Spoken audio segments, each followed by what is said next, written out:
He was the last survivor of humanity, a triple S-ranked god who defeated the Demon King along with his fall.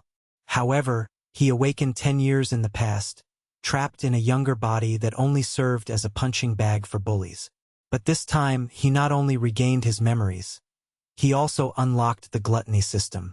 While other heroes fought for years, he simply devoured a demon lord and kept him as his secret weapon. The arrogant student council boasted that he was an untouchable genius with a pathetic dank score.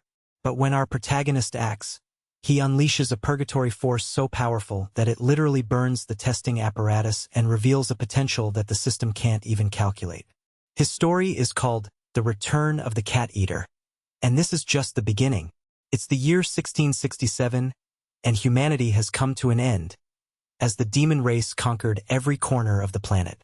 It's total game over, and our hero is the last one standing.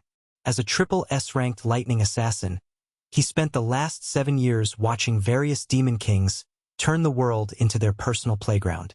One of these enormous monsters now looms over him, delivering his typical villain monologue and calling humanity pathetic trash.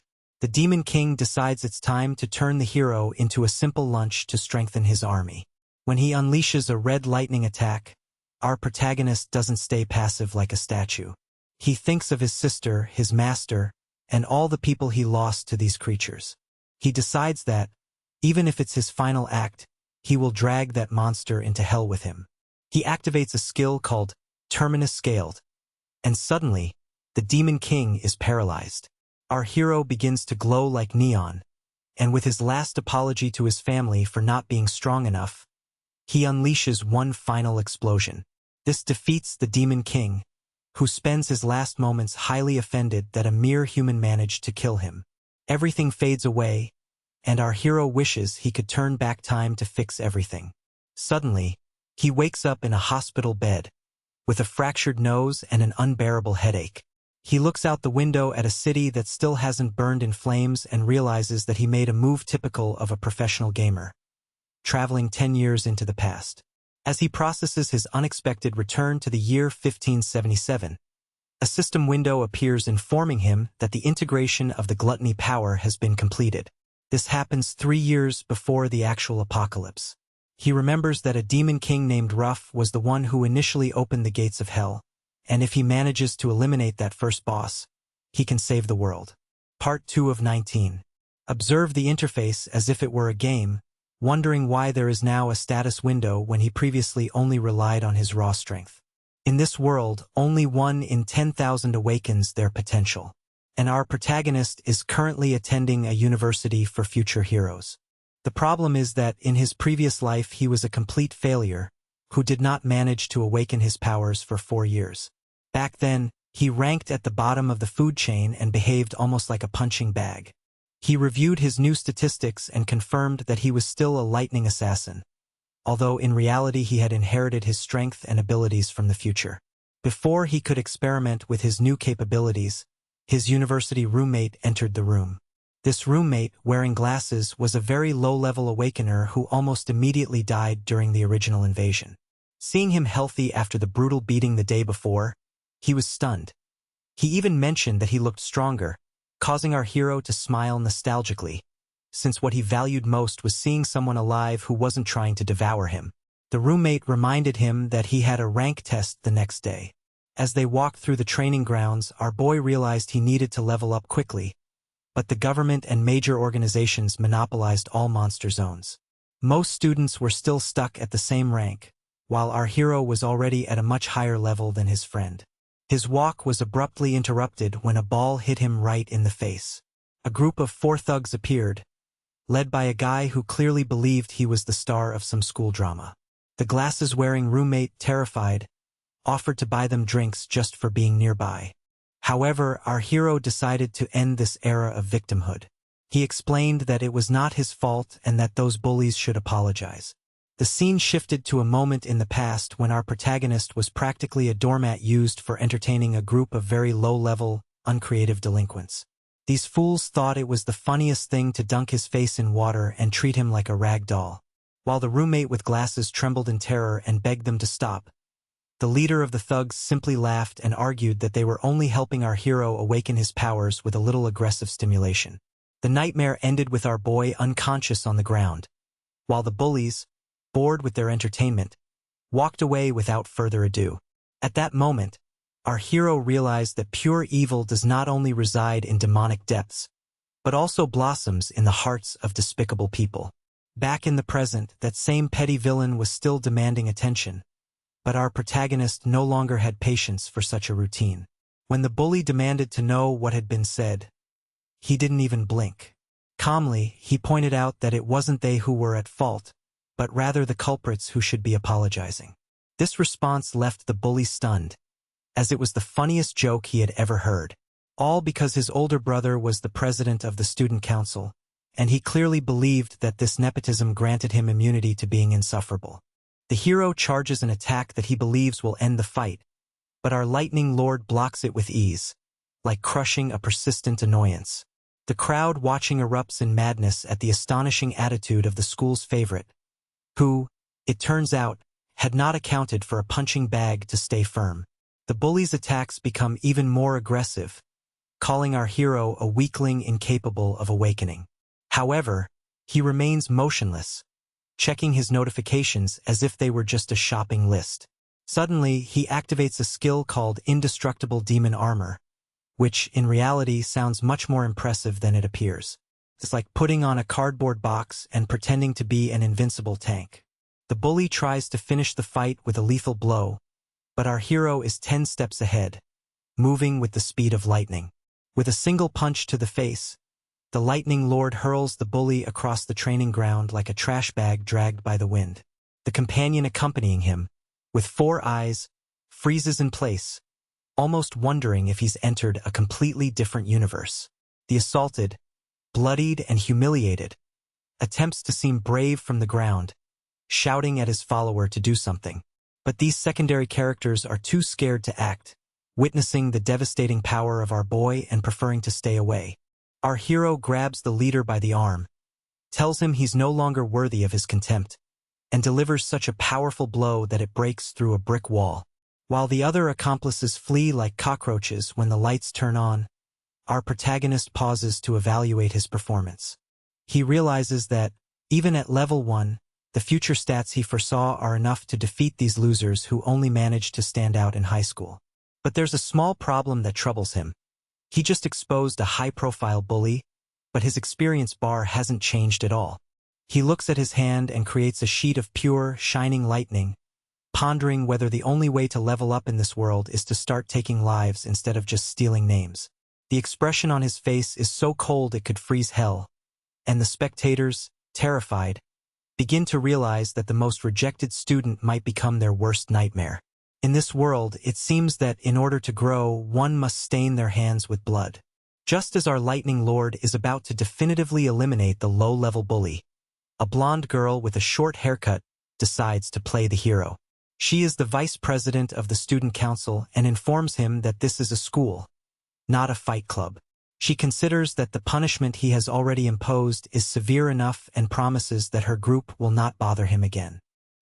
He seems firmly convinced that he's doing us a huge favor by confronting our boy, but the boy, unfazed, simply dismisses the bully as if he were yesterday's trash.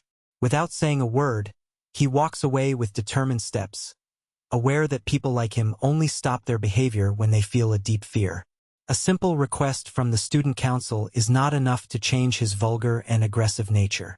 Meanwhile, the rest of the group hides around the corner, trembling, because at that moment they realize that the expression on our hero's face was truly chilling.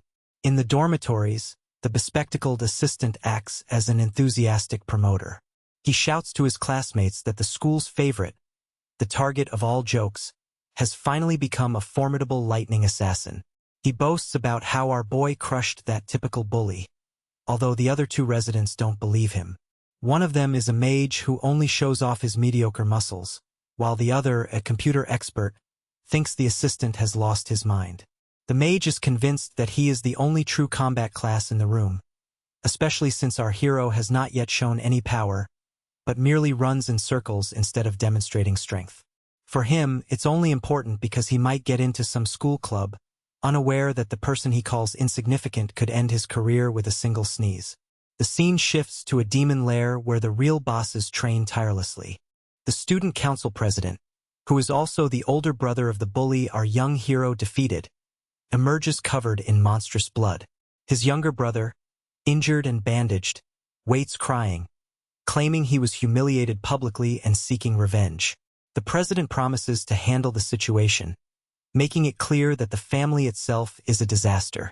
Later, at a top-tier meat dinner, the blonde vice president points out that the president almost completely dominates the talent in the school. She comments that ordinary students have no way to catch him, as he controls access to the monster zones, a common method used by elites to maintain their full power. While wealthy young people enjoy delicacies, our protagonist stands in the rain, with 100 kilograms of weight tied to his back to strengthen his body, which must become a steel temple if he wants to master the colossal energy his future self will possess. His gaze is fixed on the year 2160, when the demon king named Rufy will initiate the apocalypse and kill his only living relative. Our hero's determination is to eliminate that creature before the doors of hell open. Amid his intense training, his sister calls him with vibrant energy, talking about a competition she participated in and how she plans to cover the rent with the prize. He almost trembles just hearing her voice, reliving the image of his death in his previous life. He promises her everything is fine, although inside he swears he will fall back into the deepest abysses of hell if that guarantees his protection in this second chance. After completing his nocturnal marathon, the young determined boy returns to his dormitory to take a shower and rest for a while. However, he still feels some unease about how he will level up in a world where major guilds control all layers of monsters. As soon as he closes his eyes, an intense red glow from a system appears in his vision. Upon waking, he no longer finds himself in his bed, but in front of a colossal tower, terrifying and interdimensional in appearance, as if it comes from another reality. It seems that the gluttony system is ready to teach him exactly how to take revenge. Before he can understand what is happening, a horde of skull-shaped stars decides to make him their evening snack. Our protagonist effortlessly overcomes these creatures as if they are simple training obstacles, destroying them without difficulty and seeing his level immediately rise to 2. In that scenario, he realizes that it is a kind of private solo raid, where each arrival point increases his level by 5, fulfilling the fantasy of any expert player. When a monster boss tries to attack him from behind, our hero remains calm. He defeats it with a single blow, reaching level 3 and filling his loot with treasures that would envy any treasure hunter. But what happens next is far beyond anything imaginable. While examining the remains of the boss, he activates the true power of gluttony. A wave of red lightning devours the monster, transforming it into a card, and bestows on our young man a frigid physical structure with cold resistance. He realizes that, in a way, he has stolen the power of a demon king for himself. While most people are trapped with a single class for their entire lives, he now possesses a secret trick. He can have infinite classes simply by devouring his enemies. It's like a buffet where each dish grants superpowers instead of gases. Just when he feels invincible, a tremendous pressure hits him like a freight train. A hooded figure appears before him, wrapped in more bandages than a mummy, and surprisingly, knows his name. This being is a S-rank boss, and its stats are so high that they seem to condemn our hero merely by its presence. Despite the massive power difference, the hooded entity remains unmistakably defensive, dodging and delaying our protagonist rather than ending him immediately. It offers him an almost absurd choice: stay there as a gatekeeper of a demonic tower or be utterly crushed. Of course, our hero chooses to fight. He analyzes the enemy's movements with surgical precision and detects only a 0.4 of a second delay before each attack. He uses that moment to dodge the strike and drives his lightning sword directly into the adversary's heart. Paralysis activates, giving him just enough time to unleash his divine lightning speed, moving 10 times faster toward a nearby light source. He thinks the monster is trying to escape, but at that moment, the light disappears in the blink of an eye, as if a badly executed magic trick. The creature, which appears to be a high-ranking purgatory warrior, laughs at its own attack and informs our hero that the exit was nothing more than a cruel illusion. This place isn't even a demonic dimension. It's something much worse. The hooded figure seems more impressed than angry, noting that our young hero can analyze despair and find a glimmer of hope even when completely overwhelmed. He quickly realizes that he hasn't found a training ground but a maximum security prison, and that the warden is actually a fanatic of his experience. The truth soon reveals itself. Escaping from here will require much more than a flashy strategy. As he observes the monster, our hero has a moment of clarity. He recalls a final battle from his past, where the demon king he faced was changing shape as if adjusting clothes for a photo session. This bandaged warrior was one of those forms, meaning the power of gluttony transformed his own body into a kind of demon soul depot. The purgatory boss turns out to be surprisingly insightful and understands that only our hero can handle the strength of the tower without going insane. The monster decides to give him the keys to the kingdom, which is actually a symbol of access to the demonic tower. Part 7 of 19. He confesses that he is a traitor to the demon's cause, as the king has massacred his entire race to satisfy his greed. He tells him to devour all the demons sealed in the tower and use them as fuel to reach the top of the world. Our protagonist accepts the power, which immediately elevates him to level 10 and grants him a pair of twin swords as well as a high-level Star Warrior card. He swears to fulfill the monster's will, a promise of great intensity even before enjoying his first cup of morning coffee. He wakes up in his room, thinking it might have all been a fever dream, until he checks his system window and sees his level 10 stats reflected. His wounds have disappeared, his loot is in his inventory, and he is ready to stop playing cautiously. But the moment is spoiled when his roommate, the core mage, brags again with his ego brimming. This guy acts like a diva, as he holds a mid-level rank and believes that is a great achievement. He gives him a lesson on the huge difference between levels and claims he could face 10 low-level opponents at once. It's painful to see someone so proud of being just slightly less mediocre than others. The crew heads to the university for the official rank testing ceremony, in an atmosphere charged with nervousness and terrible perfumes. The arrogant roommate keeps talking until a group of bullies that appeared the day before makes an unexpected appearance. He tries to hide, but as soon as the bullies see our hero, they don't start a fight, but something different. Instead, they literally kneel on the sidewalk and shout that their big brother has arrived.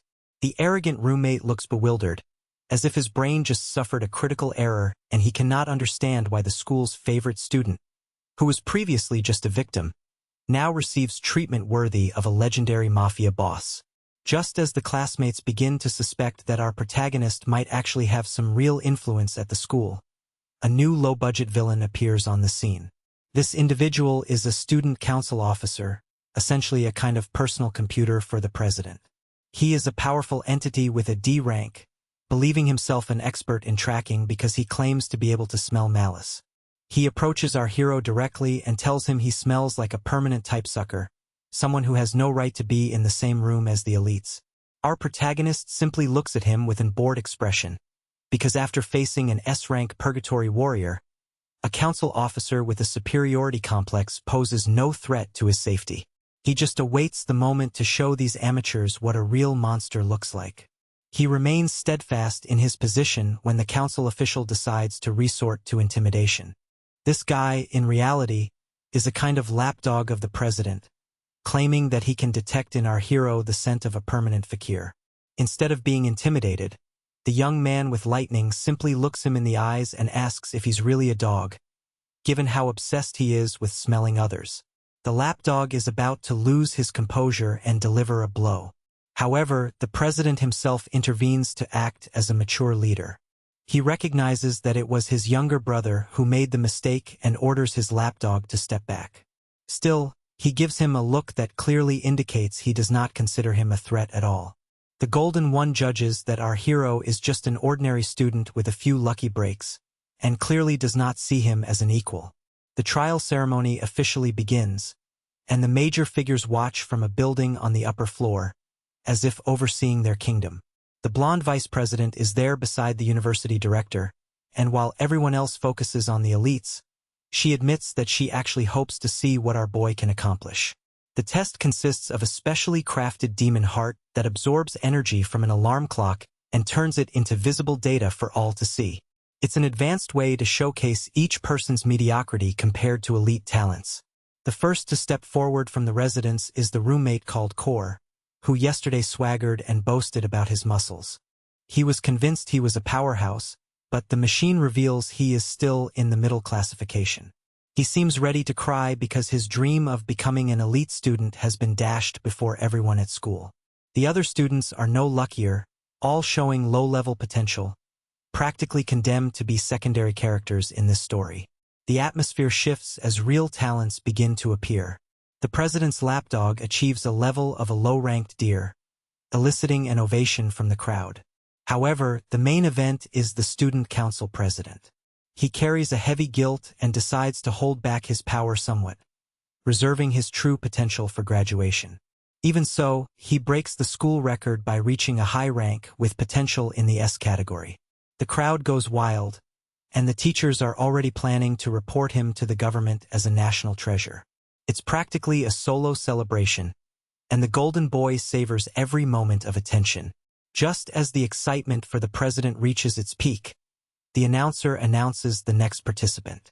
Finally, it will be time for our boy to prove that a lightning assassin of the future doesn't follow the same rules as these schoolyard elitists. The vice president, with blonde hair, leans in to observe, while the principal is surprised that someone so insignificant has caught his attention. The rest of the school is about to discover that the despised figure everyone mocked is about to break their perfect machinery and jeopardize their order. Our protagonist walks to the center of the stage, and the atmosphere seems on the verge of igniting. When the Lightning Man prepares to face the test, the president's lapdog decides to bark for the last time. He asks him to at least try to bring some honor to his dorm filled with failures and pleads him not to return with humiliating results. He laughs, saying that a room full of useless people is the greatest joke of the university, and assures that taking the graduation exam would be a disgrace for someone so pathetic.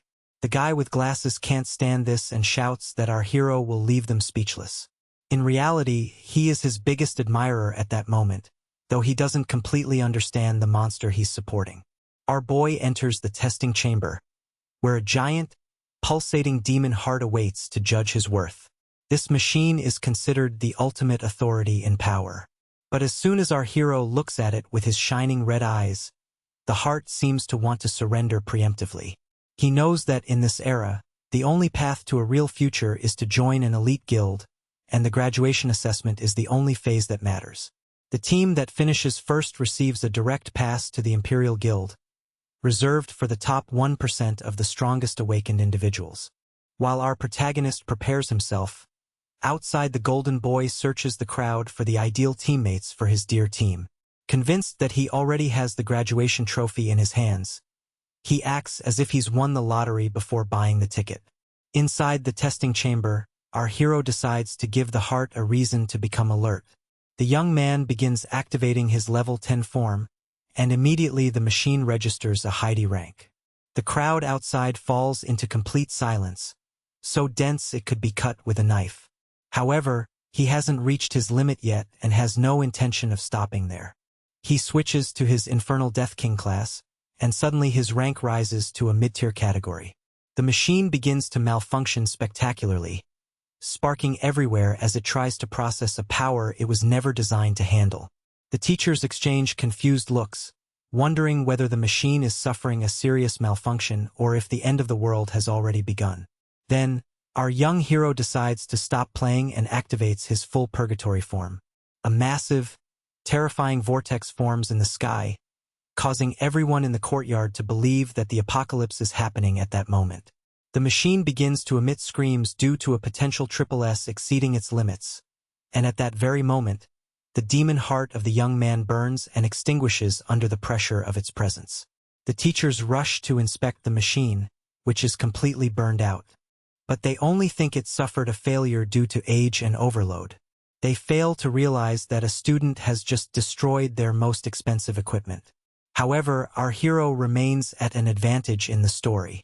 He uses his greed ability to secretly devour the dead demon heart, gaining a skill that allows him to see the true power levels of everyone around him. as if he had X-ray vision to detect talents.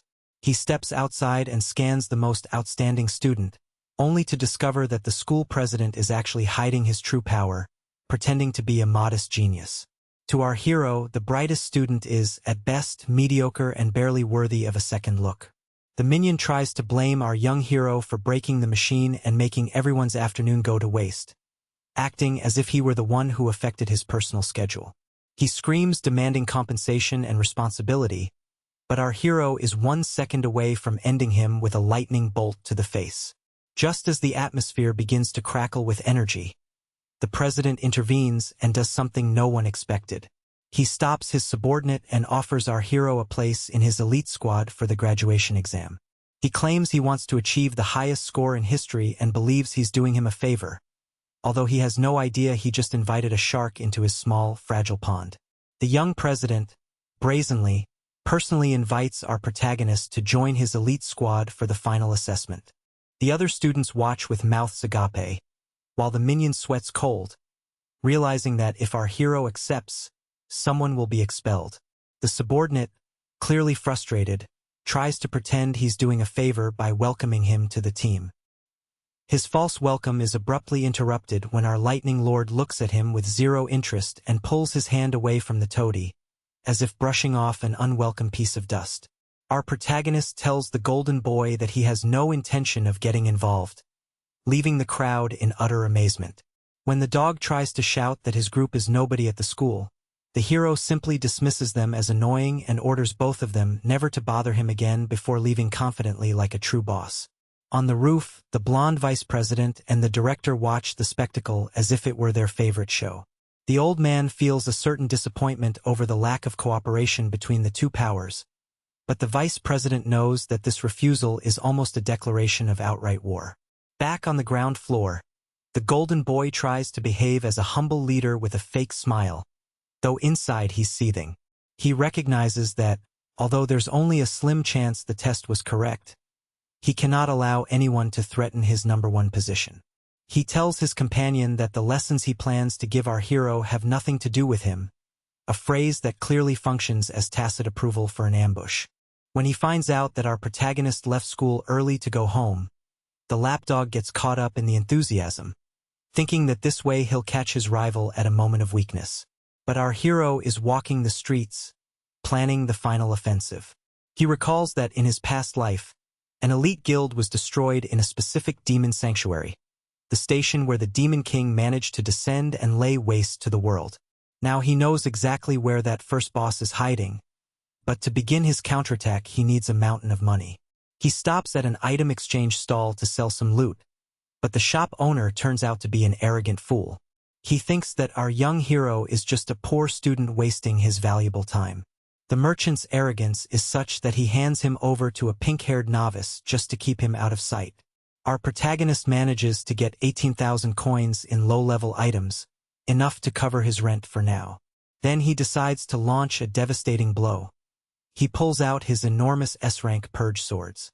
The arrogant seller laughs and claims he's been working there for years and has never seen an A-rank weapon, much less something from a high-level dungeon. At that moment, the store's boss appears, green-haired, and nearly has a heart attack upon seeing the quality of the weapons. Immediately, he silences the conceited seller and reveals that those swords are not merely high-quality junk but genuine S-rank purge equipment. The atmosphere in the store radically changes, and the manager treats our hero like a king, inviting him to a VIP room for important matters. And our protagonist simply smiles inwardly, because he knows that his plan to attract big fish is working perfectly. The proud shop owner stood there, looking like a complete idiot, while our young man prepared to earn in one afternoon more money than that man would see in his entire life. Our lightning lord entered the VIP room at the monster market with a confidence that seemed to say he already owned the building. The manager, with green hair, and the employee, with pink hair, were almost bumping into each other in an attempt to make him feel comfortable. The manager asked how much our hero wanted for the legendary sword, and he, coldly, requested a loan of $1 million. The woman nearly lost her balance in her expensive chair at that moment. She had to explain that an S-rank weapon is worth tens of millions, and if it ever hit the market, it would trigger a rush of desperate hunters. She looked at our young man as if he were a fugitive prince or a lunatic offering a lowball bid. But our hero was playing the long game and didn't actually intend to part with his precious equipment. He clarified that he only wanted to use the sword as collateral for a quick loan and promised to return it in a month with 10% interest. The manager, a shrewd negotiator, quickly realized he was dealing with a prodigy. Assuming the boy planned to use his graduation exam money to settle the debt made the most sense. Instead of taking advantage of the situation, the manager offered an even better proposal: to deliver immediately in cash $1.5 million, interest-free. He was practically buying a priority spot in the young man's future, proving to be far smarter than the arrogant store owner who had tried to chase him out minutes earlier. Before leaving, our hero decided to show one last display of power, leaving everyone in total silence. He revealed that he possessed a second S-rank sword, identical to the first. The manager's eyes nearly popped out in shock, aware that he was in the presence of a true monstrous creature in human form. The pink-haired employee, meanwhile, was instantly promoted to supervisor simply for having enough intelligence to treat our hero with respect. Meanwhile, the arrogant owner who had looked down on our young man ended up crying in a corner over his lost commission. With a bank account overflowing with money, our protagonist took a taxi to the bus terminal.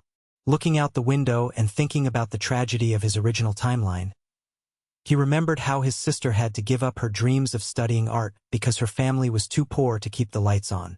He was determined that she never again would have to choose between her passion and putting food on the table. When the little diva finally got off the bus, she was exactly as loud and energetic as he remembered. Without wasting time, she began scolding him for being at the entrance instead of the exit, and complained that they were broke again after paying this month's rent. She has no idea that her brother is now a high-ranking assassin with enough money to buy an entire apartment complex. Our protagonist, upon seeing him alive, experiences such a profound shock that he embraces him tightly, almost gasping for breath. She finds this strange and asks if he was finally rejected by some woman or if he has lost his mind. He pays no attention to her teasing, because the only thing that matters to him is that she is safe and breathing. As they walk together toward home, our hero silently makes a promise to be willing to fall into the darkest abysses, if that's what it takes to protect her from the apocalypse he has already witnessed. However, this heartfelt family reunion is soon abruptly interrupted by a group of petty villains. The advice council's lapdog and his gang of thugs hide in the shadows of a dark alley, like persistent pests, waiting to ambush our young hero and teach him a lesson about hierarchy. They aim to have the advantage but are unaware that they are about to face a much more powerful adversary.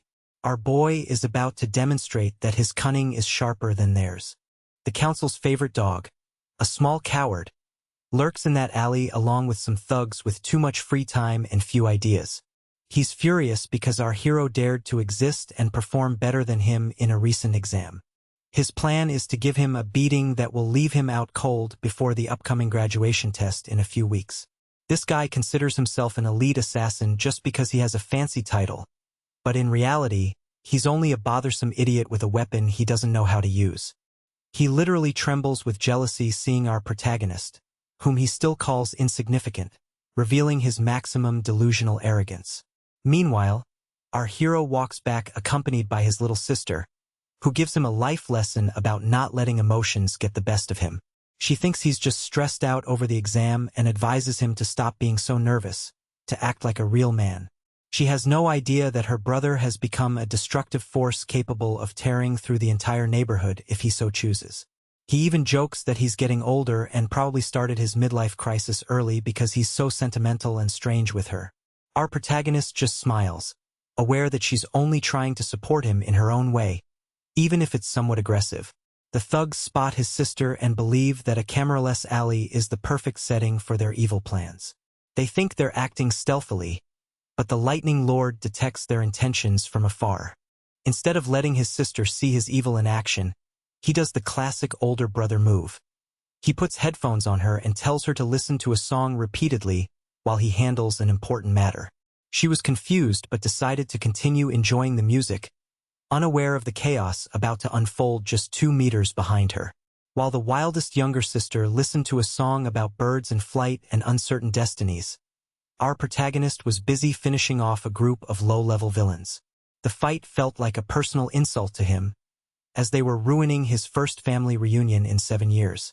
Without hesitation, he started dishing out punches, treating the criminals as if they were insects that needed to be crushed into the ground.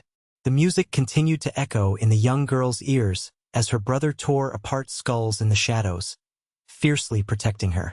He moved so quickly that the attackers surely thought they were being hit by a localized storm. Eventually, the boy realized the situation was spiraling out of control and launched a final desperate attack, bragging about being the strongest killer at school. What happened next was exactly what one would expect: a complete mess. Our hero delivered 2 direct punches to the face, leaving the opponent's teeth on an irreversible journey and ending not only his spirit but also his jaw.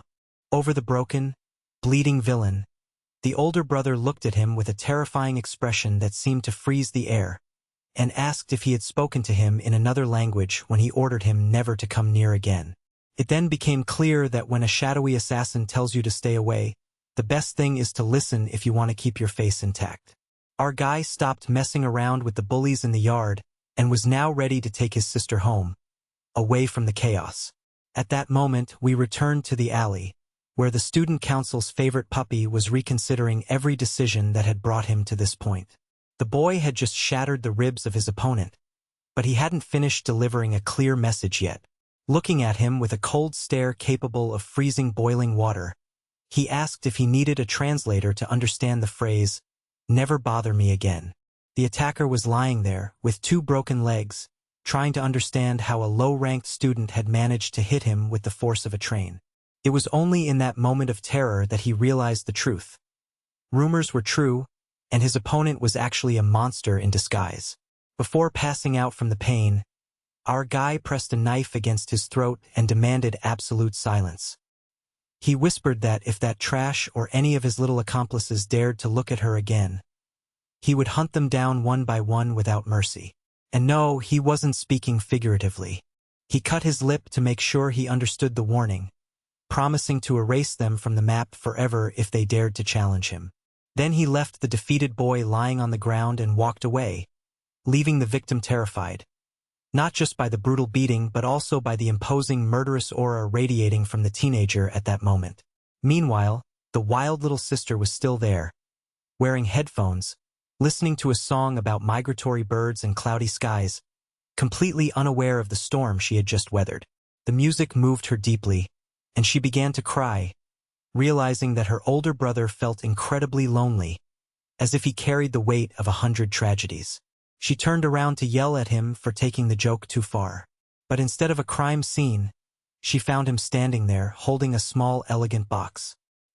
He smiled at her as if he hadn't just been about to kill 3 people, and handed her the gift. Inside was a bright, holographic gold artistic feather. She immediately recognized it as the latest model of Draco, costing over 10,000. She asked how he could afford such a thing, but he simply smiled. In his past life, poverty forced her to give up her dreams. However, in this one, he dedicated himself to making sure she had everything she ever wished for. The scene shifts to his apartment, where the little artist enjoys drawing 3-dimensional light sculptures in the air. While he eats noodles, she marvels at the invention, though she quickly adopts a responsible tone, asking how they will pay the rent if he keeps spending money like a millionaire. He responds calmly that he has already paid the rent for the entire year. He tries to lie, saying he started a small business with a friend, but the truth is that our hero has reached his battle tithing limit, and his level of deception is 0. His sister senses that something is off, but seeing him smile for the first time in years, she decides not to press further. She places a hand on his shoulder and tells him to be careful, silently accepting the victory for the sake of the family. As the siblings enjoy this warm moment, the villains are in a dark room filled with aquariums, wrapped in a dramatic play. The student council president watches an aquarium while receiving the report that his pellet chip has 60% fractured bones. The blonde vice president comments that her subordinate will probably not be able to attend his graduation exam, but the golden boy pays no attention. He claims his team is better off without dead weight, once again proving that his loyalty is as fake as his public image. An uncertain mustached director enters the room to stir up conflict. He confirms that our guy is officially classified as rank C, making him the only student in the entire high school with a rank above the president. He warns that a VIP from the Alliance will attend to supervise the exam, and if the president embarrasses himself by losing to an outsider, his position could be taken by someone else. However, the president is too arrogant to listen. He mocks the idea, assuring that he hasn't even used all his power yet. He watches a shark devouring a smaller fish inside the aquarium and promises to prove who the real predator is on the day of the exam. It's a very typical villain's speech, but he seems to enjoy it. In the dormitories, our hero finishes a 100-kilometer race with weights as if it were an evening stroll. He's doing calculations in his head, planning to win the billion-dollar prize at graduation to pay off his debt to Kevin.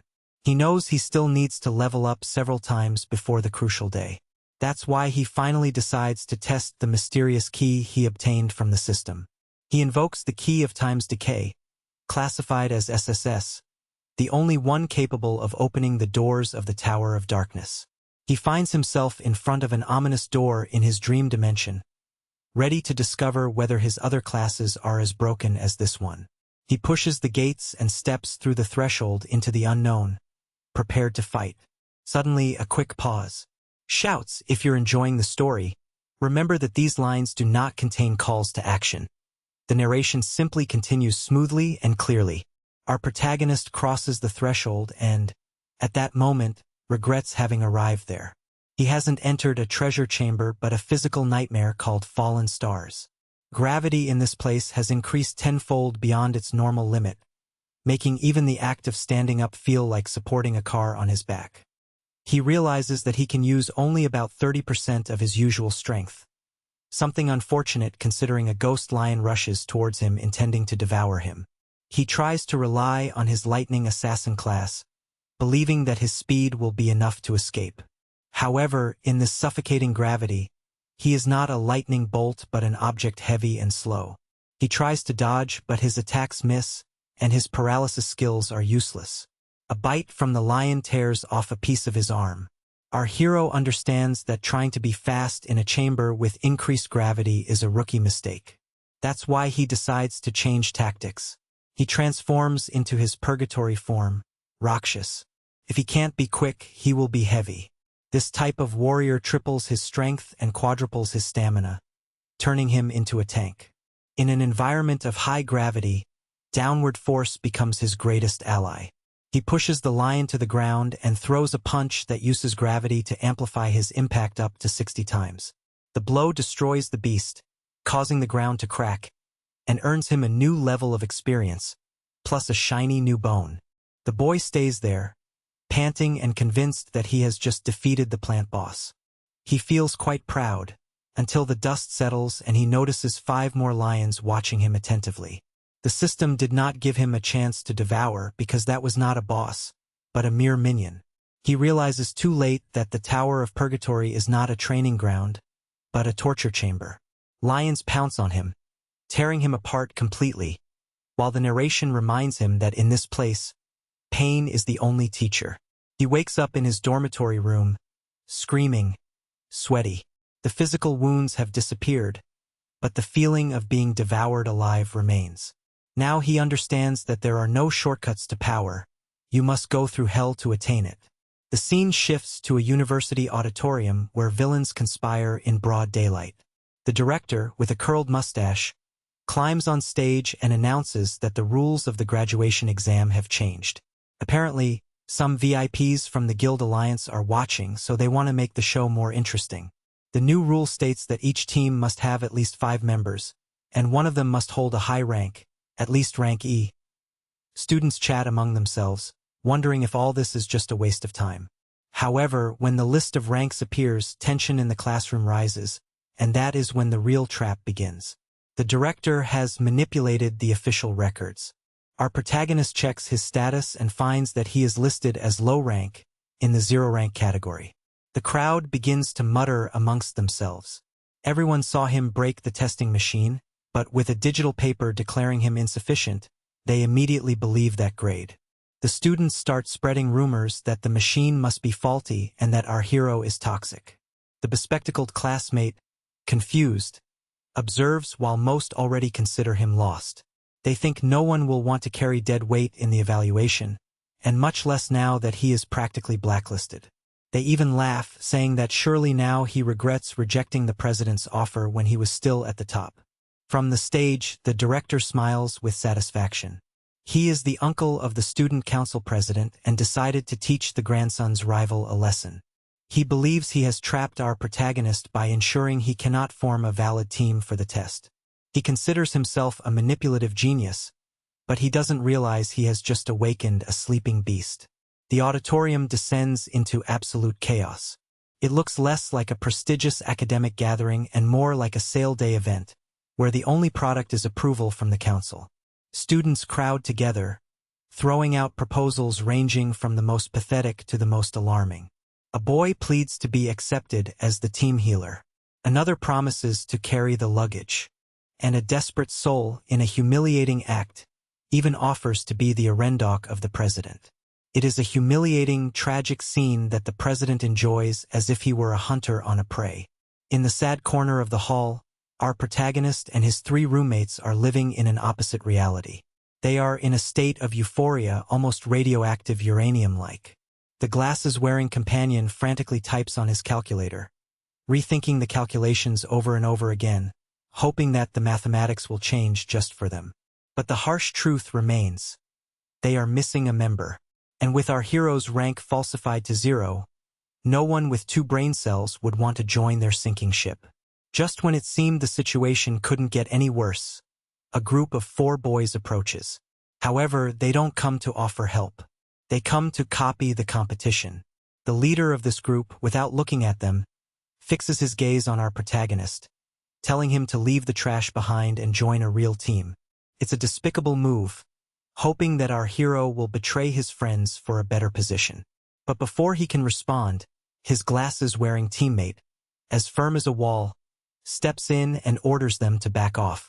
He claims that in their residence there is a pact. They go together, fight together, and if necessary, die together. It's a moment of loyalty that, in reality, makes the alliances of the student council seem even more fake. Our protagonist watches as the principal reveals himself with a sardonic smile from the stage and finally connects the pieces of the puzzle. The same family name ties the principal to the student council president, and at that moment he realizes it's not just bad luck, but a nepotism conspiracy specifically designed to sabotage him. He understands that following the rules would be a waste of time, as the system is rigged against him. Determined to change the game, he begins preparing a double challenge, planning to face the president physically in public to bypass the requirement of forming a full team. Violence, in his mind, is always an option. However, just as he is about to act, the doors swing wide open to an unexpected turn. The vice president, the Queen of Ice, strides forward decisively and her cutting voice is heard above the chaos, asking if she still needs one more member for her team. The silence in the room is total. You can almost hear a pin drop. The president, who seemed unshakable, appears to have swallowed a lemon at the news. The surprise that an exchange student, such an elitist figure, rejects his super team to join a group of losers completely disconcerts him. Tension in the atmosphere rises.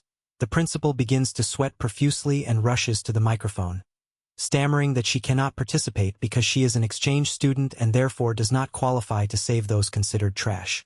You think you've come out victorious, but at that moment, the situation takes an unexpected turn. A caricatured figure appears, acting as a benevolent grandfather, nodding in approval of the rules. Suddenly, he verbally corners the director, loudly questioning whether it's truly fair to exclude students for the school's prestige. With a look that seems to say, "I know what you did." The director, trapped in front of an audience and with no way out, begins to break down. To save himself, he is forced to announce a special exception. Only teams with fewer than 5 members or in lower ranks will be allowed to participate this year.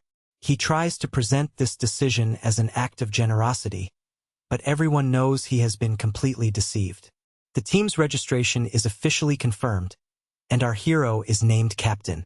The classmates breathe a sigh of relief, believing the nightmare is over and that they can choose an easy mission to pass the time. However, they forget who is in charge.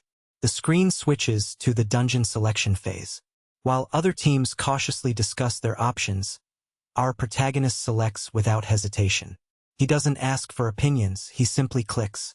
His friends watch the screen in horror, the color draining from their faces. The one with glasses starts yelling, asking if he's lost his mind.